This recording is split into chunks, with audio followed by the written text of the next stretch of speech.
BRS MLA మల్లారెడ్డిపై Congress MLA Adluri Laxman Kumar ఘాట్ వ్యాఖ్యలు చేశారు. మల్లారెడ్డి అంటేనే భూ కబ్జాలకు కేర్ ఆఫ్ అడ్రస్ అన్నారు. భూ వివాదంలో ఉన్న ఆయన భూమి విషయంలో తన పేరును అనవసరంగా లాగుతున్నారని ఆయన మండిపడ్డారు. తాను మనుషులను పంపించి బెదిరిస్తున్నాననే ఆరోపణలో వాస్తవం లేదని ఎమ్మెల్యే లక్ష్మణ్ కుమార్ తెలిపారు. మల్లారెడ్డి తన మీద చేసిన ఆరోపణలను వెనక్కి తీసుకోవాలని డిమాండ్ చేశారు.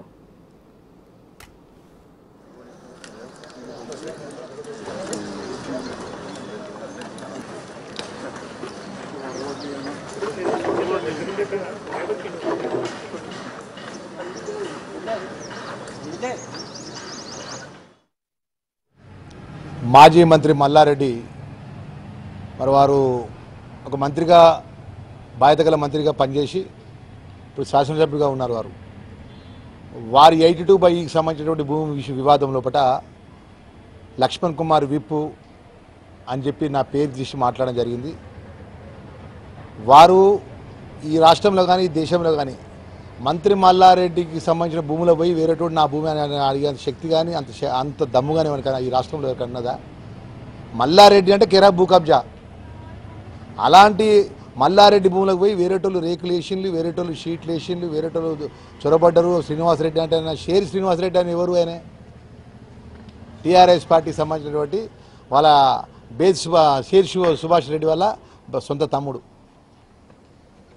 అందులో 7 డాక్యుమెంట్స్ ఉన్నాయి. 2014 ముందు మీరు రిజిస్ట్రేషన్ చేసుకున్న వాళ్ళ 600 గదాలు నాది. అందులో ఉప్పల్ ఎమ్మెల్యే బేజ్ సుభాష్ రెడ్డి ఉన్నాడు, 740 గదాలు. ఈ విధంగా టీఆర్ఎస్ పార్టీ నాయకులు 3-4 ఉన్నారు. దాంట్లో నేను 3 సంవత్సరాల క్రితం అంటే 2020 నేను ఆ ఒక 600 గదాలు నేను శ్రీనివాసరెడ్డికి అమ్మేసిన. నాకు భూమికి ఎలాంటి సంబంధం లేదు. అయినా కూడా నా పేరు చెప్పి నేనేదో అనుచరణ పంపించినా, నేనేదో కబ్జా పాల్పడ్డనే విషయాన్ని ఆరోపణ చేయడం అనేది అత్యంత బాధాకరం. దాన్ని తీవ్రంగా నేను ఖండిస్తున్నాము. ఏదైతే మల్లారెడ్డి మాట్లాడిన మాట తక్షణం వెనక్కి తీసుకోవాలి. ఎందుకంటే నేను ఒకటే విషయం చెప్పదలుచుకున్నాను మల్లారెడ్డికి. ఈ విషయం లోపల నేను ఎమ్మెల్యే కాకముందు చాలాసార్లు నీ టీఆర్ఎస్ పార్టీకి సంబంధించిన ఎమ్మెల్యేలు మేము అందరం కూర్చొని మాట్లాడుకున్నాం. ఎప్పుడు మాట్లాడుకున్నాం? ఏం మాట్లాడుకున్నాము? సర్వే ప్రకారం భూమి కొలుసుకుందాము. Regional deputy director survey map ఉంది, ఆ కొలుసుకుంటే ఎవరి భూమి వాళ్ళకి వెళ్దామంటే సరే మంచి సర్వే అంటావు, సర్వేకి నువ్వు రావు. మేము 3 సంవత్సరాల కింద నాకు 600 గదాలు నేను ఎలక్షన్లో కొట్టాడని చెప్పేసి నేను శ్రీనివాసరెడ్డికి అమ్మేసుకున్నా, నేను సేల్ డీడీ చేసేసిన. నాకు భూమికి ఎలాంటి సంబంధం లేదు. అయినా ఇలా నా పేరు ఇచ్చి నువ్వు మాట్లాడుతున్నావు అంటే ఎంత అవివేకం చెప్పు నీకు. ఇలా భూమి మీద పోయింది నువ్వు, రేకులు దుబ్బేసింది నువ్వు, బహాబాయి ఒక మంత్రి అని స్థాయిని మార్చి ఇష్టానుసారంగా ప్రవర్తించింది నువ్వు. మళ్ళీ కాంగ్రెస్ పార్టీ పేరు తీసుడు, మా పార్టీ పేరు తీసుకునేసండి డాక్యుమెంట్స్ చెప్పాయా? ఒకటే విషయం సూటిగా అడుగుతున్నా. 2016 నుంచి ఈ రోజు వరకు ఆ భూమి మీద ఇంజక్షన్ ఆర్డర్ ఉన్నది. నువ్వు ఇంజక్షన్ ఆర్డర్ ఉన్నాక ఒకటి తేజ వైన్స్ ఎట్లా కట్టినావు? నువ్వు ఆటోమొబైల్ ఎట్లా నడిపిస్తున్నావు? ఇంజక్షన్ ఆర్డర్ ఎవరి పేరు మీద ఉన్నది? 7 పేరు మీద, మా పేరు మీద ఇంజక్షన్ ఆర్డర్ ఉన్నది. ఈ రోజు కూడా ఇంజక్షన్ మెడికల్ కోర్టులో ఇంజక్షన్ ఆర్డర్ ఉన్నది.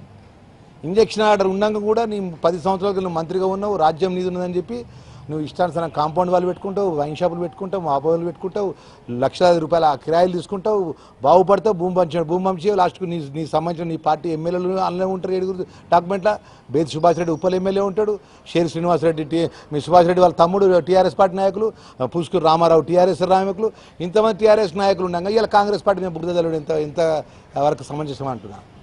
ఏదేమైనా కూడా ఇప్పటికైనా అనుకుంటే అసలు మెడికల్ కోర్టులో ఇంతవరకు కౌంటర్ ఎందుకు వేయాలని అడుగుతున్నాను నేను. దీనికి నాకు ఎలాంటి సంబంధం లేదు. నేను వాస్తవాలు డాక్యుమెంట్లను సహా కూడా నేను 2003 సంవత్సరాల కింద షేర్ శ్రీనివాసరెడ్డి అమ్మినటువంటి నేను ఆయన సేల్ డీడీ చేసినటువంటి నా 600 గదాల డాక్యుమెంట్ కూడా రేపు ప్రెస్ వాళ్ళ ముందు నేను పెడతా. నాకు ఎలాంటి సంబంధం లేదు. నేను ఎవరిని కూడా పంపించే సంస్కారం నాకు కాదు. మేము ధర్మపురి లక్ష్మణ సంస్థాన్ని నమ్ముకుని, ధర్మపురి ప్రజలు నమ్ముకుని అక్కడ సేవ చేసుకుంటే ప్రజల మధ్య ఉండటం తప్ప హైదరాబాద్లో వచ్చి భూదందాలు జాగాలు చేసేటువంటి